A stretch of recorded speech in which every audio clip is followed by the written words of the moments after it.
Hello guys, आज हम करेंगे वर्णमाला का 4th पार्ट। ऑलरेडी हम 3 पार्ट कर चुके हैं, ठीक है। तो आज वर्णमाला का 4th पार्ट करेंगे। हम सीखेंगे परंपरागत अतिरिक्त वर्ण, परंपरागत अतिरिक्त वर्ण, ठीक है।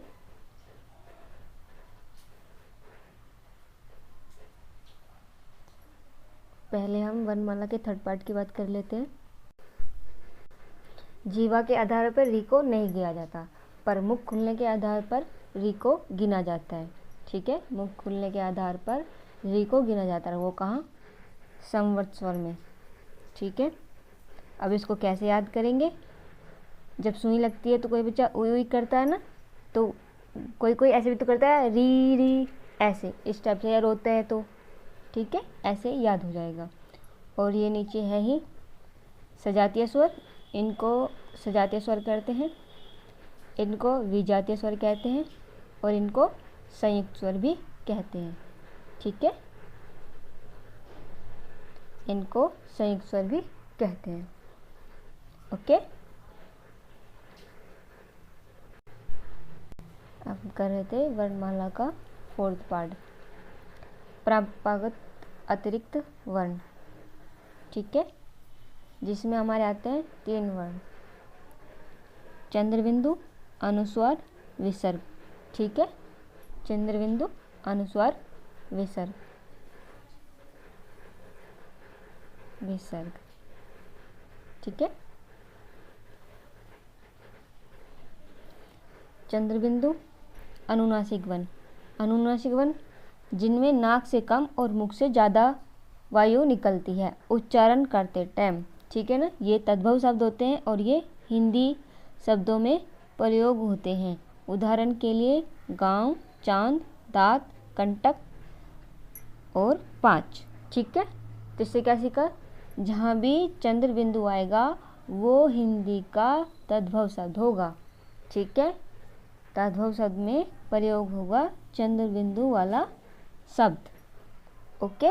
नाक से कम और मुख से ज़्यादा वायु निकलती है अनुनासिक वर्ण में, ठीक है। आप सीखेंगे अनुस्वार, अनुस्वार जिनमें नाक से अधिक और मुख से कम वायु निकलेगी उन्हें तत्सम शब्द कहते हैं। ये शब्द संस्कृत शब्दों में प्रयोग होते हैं, जैसे कि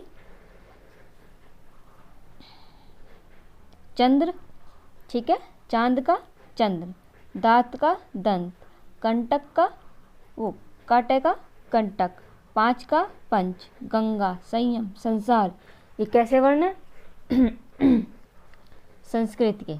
तो तत्सम, तत्सम वर्णों में चंद्र, दंत, कंटक, पंच, गंगा, संयम, संस्कार, ठीक है, संस्कृत शब्द। और अब आते हैं हम विसर्ग पे। संस्कृत के शब्द में स्वर के बाद प्रयोग किए जाते हैं, संस्कृत के शब्दों में स्वर के बाद प्रयोग किए जाते हैं। उदाहरण के लिए प्रातः, अतः, दुख, प्रातःकाल, ठीक है। अब देखो यहाँ पे नोट्स आ गया। पंडित किशोरी वाजपेयी के अनुसार अनुस्वार और विसर्ग दोनों स्वर नहीं हैं।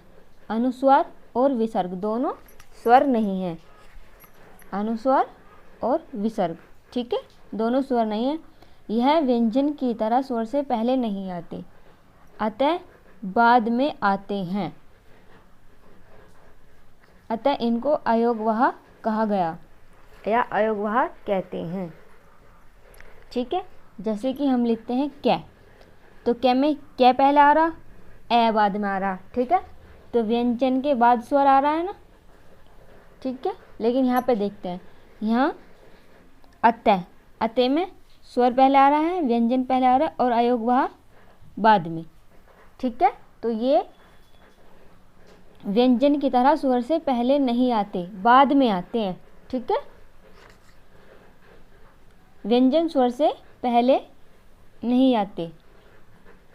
हिंदी में कोई भी 2 स्वर एक साथ प्रयोग नहीं होते, बस क्रिया शब्द को छोड़कर।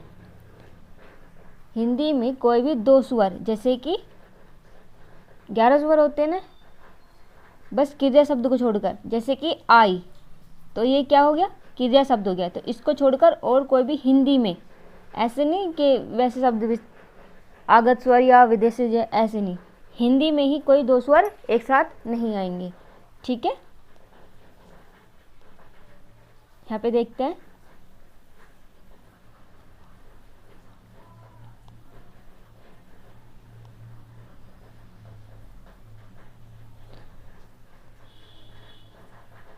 चंद्रबिंदु, तत्सम, विसर्ग, तद्भव, अनुनासिक वर्ण, हंसना, तत्सम, कैंची, स्वर के बाद। ठीक है, अब देखो अगर हम वर्तनी पढ़ेंगे तो उसमें सीखेंगे, जैसे कि हमारा यहाँ पे लिखा हुआ कैंची। ठीक है, एक तो कैंची हो गया ये, सॉरी, एक तो हो गया ये और एक हो गया ये। तो इनमें से बताओ कौन सा सही है, ये सही है या ये सही है? अब देखो हमारी जो विसर्ग की 6 मात्राएं हैं उनमें चंद्रबिंदु किस तरीके से आता है। 6 मात्राएं कैसे होगी, जैसे कि तुम्हारा छोटी ई, बड़ी ई, ए, ओ, ठीक है, ए, आई, ये वाली। इनमें जो चंद्रबिंदु ये वाला ये नहीं लगेगा, तो ये यहाँ नहीं लगेगा। इनमें सब में अनुस्वार ही लगेगा, चंद्रबिंदु नहीं लगेगा। जिनमें नीचे की साइड मात्रा आती है ऐसे करके, वहाँ लगता है चंद्रबिंदु। ठीक है, तो हमारी कोई भी वर्तनी होगी तो ये शब्द गलत है, ये सही है। जहाँ भी ऊपर की साइड मात्रा आएगी शिरोरेखा से ऊपर। स्वर में हमारे 6 वर्ण होते हैं, 6 स्वर होते हैं। जो भी शिरोरेखा से ऊपर की मात्रा होती है वहाँ पर चंद्रबिंदु नहीं लगता है। ठीक है, अनुस्वार ही लगता है। ओके, अब हमने वर्णों की बात कर लिया, वर्णों में हमने स्वर की बात कर लिया। अब करेंगे व्यंजन की बात। ठीक है, वर्णीय वर्ण 5, कै वर्ण, च वर्ग और ट वर्ग। सॉरी, ये बार बार आ जाता है ऊपर से। ठीक है, तो ये होता है तुम्हारा नासिक के व्यंजन। ये स्पर्श संघर्षी व्यंजन और ये स्पर्शी व्यंजन। ठीक है,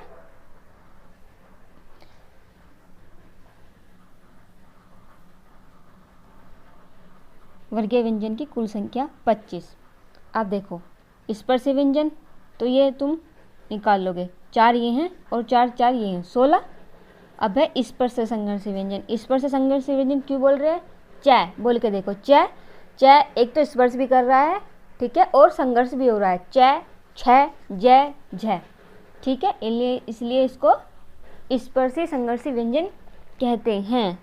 और ये नासिक के व्यंजन जो नाक से भी उच्चारण होते हैं। ठीक है, 5 नासिक के व्यंजन, 4 स्पर्श संघर्षी व्यंजन और 16 स्पर्श संघर्षी व्यंजन। ठीक है, ये हो गए हमारे 25। अब करते हैं अंतस्थ व्यंजन की बात। य, र, ल, व। य और व को अर्धस्वर भी कहते हैं। क्यों? क्योंकि हम देखो यहाँ पे महिलाएं और महिलाएं ऐसे लिख सकते हैं ना, तो ये जो है ये व्यंजन है, तो इसको स्वर में भी प्रयोग कर सकते हैं, तो इसलिए इसको अर्धस्वर कहते हैं। ठीक है, आइए, आए। ठीक है, अब इसको देखो, इसको डॉक्टर भोलानाथ तिवारी जी ने संघर्षहीन, क्योंकि संघर्ष तो करना नहीं पड़ना, सपरवय व्यंजन भी कहा है। संघर्ष नहीं करना पड़ रहा है इसलिए संघर्षहीन व्यंजन कहा है। और सपरवय व्यंजन, ये जो य और व होते हैं इनको स्वर में भी प्रयोग किया जा सकता है। य की य और व ओ, व आ। ठीक है, इसलिए इसको अर्धस्वर कहते हैं। और र, जब हम र बोलते हैं तो हमारी जीभ थोड़ी सी कपकपा जाती है ना, तो र कंपित और लुंठित व्यंजन कहते हैं। और ल को पार्श्विक व्यंजन कहते हैं। अब इसको कैसे याद करेंगे? देखो, अगर पूछे कि लुंठित व्यंजन किसे कहते हैं? और उसमें रै और लै दोनों हैं, तो लै से लुंठित, तो लै तो बिल्कुल नहीं आने का, ठीक है, तो वो हो जाएगा रै। अगर पूछे कि परकंपित व्यंजन किसे कहते हैं, तो परकंपित और पार्श्विक एक से वर्ड लगते हैं, ठीक है, तो पै के तुरंत बाद जिसमें रै आ रहा ना, तो वही परकंपित रै है, ठीक है। और पार्श्विक तो बहुत दूर जाके रै आ रहा है, ये वाला रै बहुत दूर जाके आ रहा है ये, ठीक है, पहले उसके बाद से आ रहा है से, तो इसलिए रै, ठीक है। लै का भी बताएंगे हम, है का, सॉरी। अब देखते हैं उसमें व्यंजन। उसमें व्यंजन जिन वर्णों के उच्चारण में श्वास को जोर से खींचना पड़ रहा है उन्हें उसमें व्यंजन कहते हैं। जैसे कि शै, शै, थोड़ी सी गर्म हवा भी बाहर निकलती है और थोड़ा खींच के बोलना पड़ता है, ठीक है, तो इनको उसमें व्यंजन कहते हैं। बोल के देखो शै। अब आएंगे हम आगत स्वर में। आगत स्वर अंग्रेजी के, यदि अंग्रेजी के शब्द को हिंदी में लिखा जाए तो कैसे लिखे जाएंगे? आगत स्वर, ये बस ये याद रखना, जिस भी शब्द पे ये आए वे सभी आगत स्वर होते हैं। जैसे कि hostel, hospital, college, knowledge, coffee, operation, सब में ओ, ठीक है, तो ये सभी आगत व्यंजन, आगत स्वर होते हैं, सॉरी, आगत स्वर